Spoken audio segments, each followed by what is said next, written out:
अगर आप भी बिना कलर करेक्टर समझे अपना मेकअप कर रहे हो ना, तो 99% चांसेस है कि आप अपना मेकअप खुद खराब कर रहे हो। कई बार आपने देखा होगा मेकअप तो आपने बहुत अच्छा किया, लेकिन कुछ घंटे बाद मेकअप ग्रे हो गया, केकी हो गया या पैचेस आ गए। ये इसी वजह से होता है क्योंकि आपने गलत कलर करेक्टर लगाया और उसके बाद आप ये सोच रहे हो कि मेकअप के प्रोडक्ट्स तो मैंने बहुत एक्सपेंसिव यूज किए थे, लेकिन फिर भी मेकअप खराब हो गया कि शायद मेकअप मुझ पे सूट ही नहीं करता। ये पूरा डाउट क्लियर करूंगी और इसके बाद आप कभी लाइफ में गलत कलर करेक्टर पिक नहीं करोगे और आपका मेकअप गेम ना पूरी तरह से चेंज हो जाएगा। तो हेलो एवरीवन, मैं हूँ रशिका और आप आज सीखने वाले हैं कलर करेक्टर के बारे में कि कितने टाइप के होते हैं, किस किस कलर के होते हैं और कौन सा कलर कहाँ यूज होता है। ये टॉपिक ना बिगनर के लिए नाइटमेयर कि ये ऑरेंज कहाँ लगाना है, येलो कहाँ लगाना है, पर्पल कहाँ लगाना है, पीच कहाँ लगाना है। इतने सारे कलर्स हैं, पर इन सारे कलर्स का यूज क्या है मुझे तो आज तक यही समझ में नहीं आया। आज मैं आपका ना वो डाउट क्लियर कर दूंगी, तो वीडियो एंड तक देखना, स्किप मत करना, क्योंकि इसके बाद आपका मेकअप बिल्कुल स्ट्रांग हो जाएगा। चाहे आप अपने लिए मेकअप सीख रहे हो या आप बिगिनर हो, अपने क्लाइंट्स के लिए सीख रहे हो या आप एक प्रोफेशनल मेकअप आर्टिस्ट बनना चाहते हो। तो मेरे पास यहाँ पे कई सारे कलर करेक्टर हैं, ये आप देख सकते हो। ये अलग कलर करेक्टर है, ये फॉरएवर 52 का है, ये भी एक अलग फॉरएवर 52 का है, ये डर्मा का है, ये शोपैरल का है। और मैं आपको इन सब में कलर्स बताऊंगी कि कौन सा कलर कब यूज करना है और किस लिए वो कलर्स बने हैं। तो सबसे पहले तो एक सिंपल क्वेश्चन, अगर एक व्हाइट वॉल पे मैं ब्लैक कलर का स्केच पेन लगा दूं और फिर उसको व्हाइट कलर से दोबारा से पेंट कर दूं, तो क्या वो ब्लैक कलर कंप्लीटली हाइड होगा? नहीं होगा, वो झांकेगा। अंदर से आपको दिख रहा होगा कि हाँ कुछ तो है यहाँ पे, ब्लैक ब्लैक कलर का पिगमेंट आपको दिखेगा, कुछ तो आपको लगेगा, कंप्लीट व्हाइट नहीं हो सकता। सेम आपका फेस भी होता है। अगर मेरे फेस पे कोई भी डिस्कलरेशन है, मान लो पिंपल्स के काले दाग पड़ गए या रेडनेस हो गया मेरे फेस पे, या अंडर आईज अलग कलर की हो गई, मेरा फेस अलग कलर का है और अंडर आईज अलग कलर की, पिगमेंटेशन अलग कलर की है, तो उस चीज को आप कलर करेक्टर की हेल्प से कैसे न्यूट्रलाइज करोगे कि वो आपके अपने स्किन टोन से मैच हो जाए, वो काम करता है आपका कलर करेक्टर। और इसीलिए कंसीलर या फाउंडेशन से पहले ये सतरंगी प्रोडक्ट आपको लगाना पड़ता है आपके प्रॉब्लम वाली एरिया पे, वरना बाद में आप यही देखोगे कि 2 घंटे बाद आपका मेकअप बिल्कुल डिजास्टर हो गया। तो पहले तो मैं आपको बता दूं कि ये जो सतरंगी कलर्स हैं, ये समझने के लिए पहले आपको कलर व्हील समझना पड़ेगा। तो मैंने एक सेपरेट वीडियो बना रखी है कलर व्हील की, जिसमें मैंने डिटेल में समझा रखा है कलर व्हील कैसे आपको चूज करना है, कलर्स आप कैसे चूज कर सकते हो for your discolouration, for your eye shadow, सब कुछ अच्छे से डिटेल में समझाया। तो वो नहीं देखा तो एक बार देख लेना जाके। और अभी मैं यहाँ पे 30 सेकेंड्स में आपको बता देती हूँ कि कैसे आप कलर व्हील के थ्रू ये सारे कलर्स को समझ के पिक करके अपने डिस्कलरेशन वाले एरिया पे लगा सकते हो। ये जो व्हील आप देख रहे हो, इसमें जो एक दूसरे के ऑपोजिट कलर्स होते हैं, जैसे ऑरेंज के ऑपोजिट ब्लू है, ग्रीन के ऑपोजिट रेड है, येलो के ऑपोजिट पर्पल है, बस इतना ही ध्यान देना है, क्योंकि इससे ज्यादा कलर्स आपको नहीं देखने को मिलेंगे आपके डिस्कलरेशन में। और एक और चीज ध्यान में रखने वाली होती है, वो है अंडरटोन, कि आपका अंडरटोन कूल है या वार्म है, उस पर भी डिपेंड करता है कि आप किस कलर का करेक्टर पिक करोगे। तो अंडरटोन पे भी एक सेपरेट वीडियो बना रखी है कि आप कैसे इजिली समझ सकते हो अंडरटोन क्या है आपका या आपके क्लाइंट का। तो वो वीडियो भी नहीं देखी है ना, तो एक बार जाके देख लेना, वो भी बहुत इंपॉर्टेंट है। पूरा कलर करेक्शन ना इसी बेस पे टिका होता है, आपका अंडरटोन और आपका कलर व्हील। सबसे फेमस है ऑरेंज करेक्टर। लोगों को लगता है डार्क सर्कल है, डार्कनेस दिख रही है, तो चलो ऑरेंज करेक्टर उठाओ और लगा दो सारे स्किन पे, सारे टाइप के फेस पे, सारे टोन के फेस पे। पर ऐसा नहीं होता, सारे पे ये ऑरेंज कलर करेक्टर नहीं जाता है। इसी वजह से कभी कभी किसी का मेकअप ज्यादा डार्क लगने लगता है, मतलब फेस उनका डार्क लगता है, बाकी एरिया उनका गोरा दिखता है, क्योंकि आप ये कलर यूज कर रहे हो और इसकी वजह से आपका फाउंडेशन भी खराब हो जाता है। ध्यान से सुनना, न्यूट्रलाइज करने के लिए, कवर करने के लिए नहीं, कवर करने का काम फाउंडेशन का है, आपको सिर्फ उसको न्यूट्रलाइज करना है। तो सबसे पहले मैं आपको बताऊंगी ये जो डीप ऑरेंज आप कलर देख रहे हो, ये कहाँ यूज होता है। ये यूज होता है डार्क सर्कल पे, हैवी पिगमेंटेड एरिया पे, जैसे माउथ के अराउंड हैवी पिगमेंटेशन हो जाती है, या कहीं भी ऐसा होता है जो पिंपल के काले दाग पड़ जाते हैं ना, उस वाले एरिया पे ये वाला कलर आप हमेशा यूज करोगे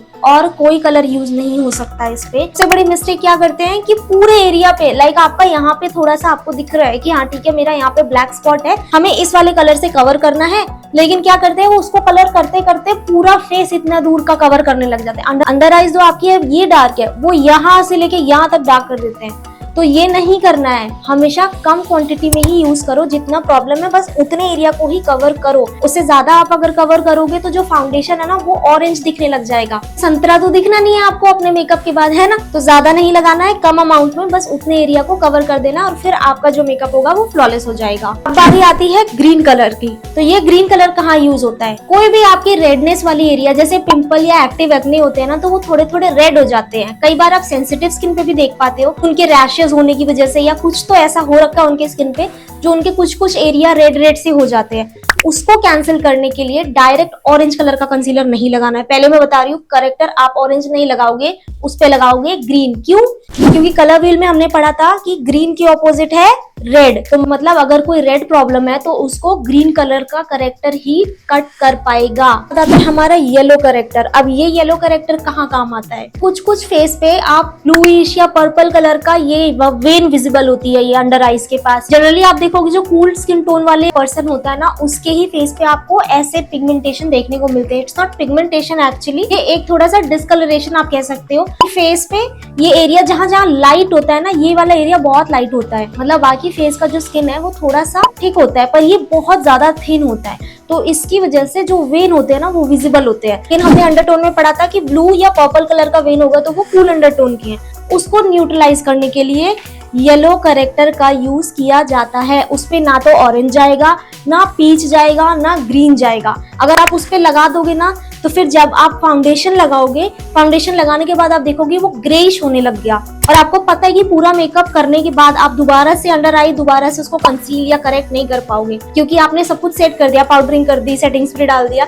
उसको हटाओगे तो बाकी एरिया पैची हो जाएगा। तो colour wheel is very important, undertone is very important. उसके बाद ही आपको इन सारे कलर्स के मतलब समझ में आएगा कि कहाँ लगाना है और कहाँ नहीं लगाना है। अब बारी आती है पीच करेक्टर की। तो ये है पीच करेक्टर, ठीक है। इसको कहाँ लगाना है, ये आप शॉपेरल के पैलेट में भी है पीच करेक्टर यहाँ पे। अब आप मुझे बताओ कि पीच के ऑपोजिट कौन सा कलर हमने देखा था। तो ये उन डार्क सर्कल पे यूज किया जाता है जो लाइट हो। मतलब अगर डार्क सर्कल आप देख रहे हो तो वो थोड़े लाइट दिखते हैं आपको। कई बार हाइपर पिगमेंटेशन दिखता है जिसपे आप ऑरेंज यूज करते हो, लेकिन किसी किसी में बिल्कुल लाइट डार्क सर्कल देखने को मिलता है। स्पेशली जब आप कूल अंडरटोन वाले लोगों को देखोगे तो उनमें आप देखोगे कि यहाँ पे हल्का हल्का आपको डार्क सर्कल दिख रहा है, नॉट वेरी डार्क लेकिन लाइट दिखता है। वहां पे आप हमेशा पीच या पिंक कलर का करेक्टर यूज करोगे, क्योंकि उस पे डार्क ऑरेंज करोगे तो वो ज्यादा कवर हो जाएगा और फिर आपका ऑरेंज फाउंडेशन दिखने लगेगा, जैसा हमने पहले बात की थी। येलो आप कर नहीं सकते क्योंकि उस पे वेन विजिबल नहीं है, वो वेन के लिए कट करने के लिए होता है।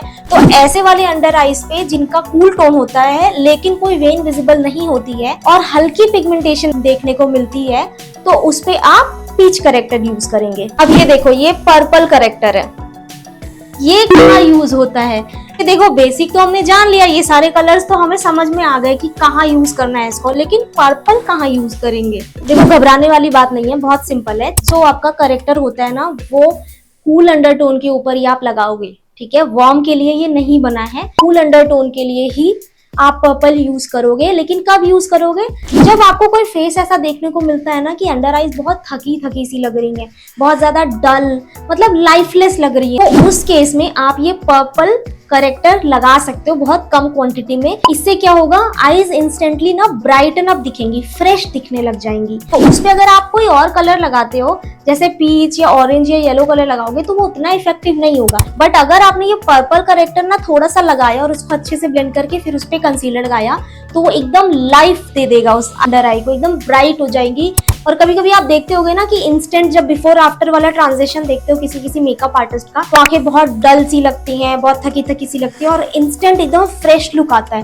तो ये इसीलिए होता है। बट ध्यान देने वाली बात ये है कि ये वाला करेक्टर कभी भी आप वार्म अंडरटोन के ऊपर नहीं लगाओगे। तो ये सारे कलर तो आपने जान लिए। इसमें कुछ कलर्स और हैं जो देखो शॉपेरल का ये जो पैलेट है इसमें डार्क आपको दिख रहा है और बाकी और आपको कलर्स दिख रहे हैं। तो ये एक ऐसा पैलेट है जिसमें हर टोन का करेक्टर आपको दे रखा है। इसमें कहीं कहीं आप देखो ये मस्टर्ड येलो है, तो ये मस्टर्ड येलो जो मैंने आपको ये वाला येलो दिखाया था ना फॉरएवर वाले पैलेट में, ये इससे थोड़ा सा डार्क है। ये वाला जो आप मस्टर्ड येलो है ये आप वार्म फैमिली यानी कि वार्म अंडरटोन के ऊपर यूज कर सकते हैं। लेकिन ये वाला जो येलो, जो लाइट येलो है, ये आप यूज करेंगे कूल अंडरटोन के ऊपर, क्योंकि ये कूल अंडरटोन के फैमिली का है। तो जिसमें भी आपको थोड़ा सा वार्मथ देखने को मिलती है ना, तो वो कलर करेक्टर आप वार्म अंडरटोन के ऊपर ही डालोगे।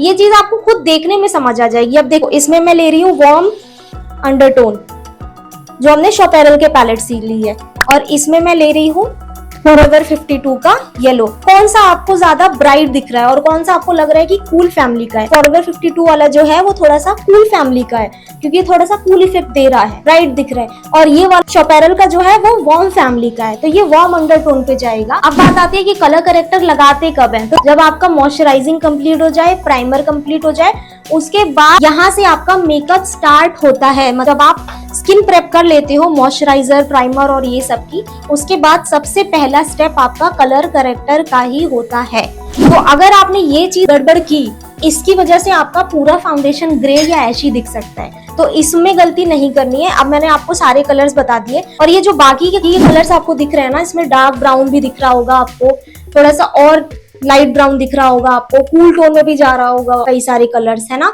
तो ये इसलिए बना है, जैसे आपको कभी कभी ऐसा लगता है कि बहुत ज्यादा करेक्शन की नीड नहीं है, बहुत ज्यादा प्रॉब्लम नहीं है, लेकिन हल्का सा आप एक शेड डार्कर अगर यहाँ पे कर देते हो, तो शायद आपका जो स्किन है ना वो इवन टोन हो जाएगा। उसके बाद जब आप फाउंडेशन अप्लाई करोगे वो ज्यादा अच्छे से ब्राइटन अप होके दिखेगा। ऐसा नहीं लगेगा कि हमें डबल लेयरिंग करनी पड़ रही है। इसलिए ये वाले सारे कलर्स बनाए जाते हैं। ये जो डार्क ब्राउन का है, ये हमेशा आपको हर कॉन्टोर पैलेट में, हर करेक्टर वाले पैलेट में देखने को मिलता है। देखो फॉरएवर में भी है डार्क शेड का। तो ये क्यों होता है? क्योंकि हम लोग कई बार इसी से कॉन्टोरिंग भी करते हैं, तो ये सारी चीजें इसी में डाल के देते हैं। ये सारे कलर्स अब आपको समझ में आ गए कि कैसे करना है यूज सारे कलर्स। इसके अलावा कोई कलर नहीं होते हैं, तो अब आपको सतरंगी दुनिया में छलांग लगाने की जरूरत नहीं है। तो बस इतना याद कर लो ना, आपके लिए इजी हो जाएगा। बस अंडरटोन को ध्यान में रखना है और कलर व्हील को ध्यान में रखना है, और पिगमेंटेशन या कॉम्प्लिकेशन है फेस पे, उसको अच्छे से आइडेंटिफाई करना है। उसके बाद पूरा गेम चेंज। तो फटाफट से कुछ गलतियां आपको बता देती हूँ कि कौन कौन सी गलतियां नहीं करनी चाहिए। पहला तो ज्यादा अमाउंट में नहीं लगाना है कोई भी कलर करेक्टर। कवर करने की जरूरत नहीं है अपने आईज को। कवर करने का काम आपका फाउंडेशन और कंसीलर करेगा। आपको करेक्टर की हेल्प से सिर्फ इस एरिया को करेक्ट यानी न्यूट्रलाइज करना है, जो कॉम्प्लिकेशन है उसको कट करना है। नंबर 2, पूरे एरिया को नहीं कवर करना है, सिर्फ आपके प्रॉब्लमेटिक एरिया पे ही आपका कलर करेक्टर जाना चाहिए। बाकी जो अच्छा खासा एरिया है उस पे फैलाने की जरूरत नहीं है, वरना वहां पे जो फाउंडेशन लगेगा ना वो फिर ऐशी दिखने लग जाएगा। तो वहां तक आपको अपना कलर करेक्टर नहीं पहुंचाना है। नंबर 3, ओवर ब्लेंडिंग नहीं करनी है। मैंने अभी बताया कम अमाउंट में लोगे तो ब्लेंडिंग करने से बचोगे। जितना हो सकेगा कम ब्लेंडिंग करो, अच्छे से उसको अप्लाई करो। ना ज्यादा होना चाहिए ना कम होना चाहिए। कई बार लोग ब्लेंडिंग करते करते बिल्कुल गायब ही कर देते हैं, तो वो नहीं करना है। देखना है हमेशा जो भी आपका प्रॉब्लमेटिक एरिया है उस पे अच्छे से कलर लगा है या नहीं, कहीं ज्यादा कहीं कम नहीं होना चाहिए। अगर कहीं ज्यादा कहीं कम होगा तो आपका फाउंडेशन ग्रे हो जाएगा। नंबर 4, बिना अंडरटोन और बिना कलर व्हील को मद्देनजर रखते हुए मेकअप करना, ये गलती कभी नहीं करना है। बस इतना सा याद कर लो और फिर देखना आपका मेकअप बिल्कुल फ्लॉलेस हो जाएगा। कोई भी प्रोफेशनल मेकअप आर्टिस्ट को आप टक्कर दे सकते हो अगर इसमें आप मास्टर हो गए। तो अगर आज की वीडियो और कलर करेक्टर फाइनली अच्छे से समझ आ गया हो तो वीडियो को लाइक जरूर कर देना, और कमेंट में बताओ कि आप सबसे ज्यादा कौन सा कलर करेक्टर यूज करते थे। एंड अगर आप प्रोफेशनली मेकअप सीखना चाहते हो फ्रॉम जीरो टू हीरो, तो ये चैनल सब्सक्राइब कर लो, क्योंकि यहाँ पे मैं एग्जैक्टली वही सिखा रही हूँ। बिना कोई पैसे खर्च किए आप जीरो से लेकर प्रोफेशनल मेकअप आर्टिस्ट यानी कि प्रो लेवल का कोर्स कर सकते हो, और मैंने हर एक चीज डिटेल में बनाई है। तो इसके पहले जो भी वीडियोस बनाई है ना वो जाके देख लो, क्योंकि मैं स्टेप बाय स्टेप चल रही हूँ। आपका स्किन टाइप से लेके अभी हम लोग कलर व्हील पे पहुंचे, और कलर व्हील का ये सेकंड पार्ट है। बहुत सारी टॉपिक्स ऑलरेडी कवर कर चुके हैं, तो अगर नहीं देखी है ना तो वो देख लो, और बेल आइकन दबा दो जिससे और सारी जो अगली वीडियोस आने वाली है बहुत सारे इन्फॉर्मेशन के साथ वो आपको फटाफट मिल सके एंड आप प्रैक्टिस करके प्रो बन सको। चैनल को सब्सक्राइब करो। बहुत सारा प्यार मेरी तरफ से। मिलते हैं आपसे नेक्स्ट वीडियो में, तब तक के लिए bye bye, take care and love you all.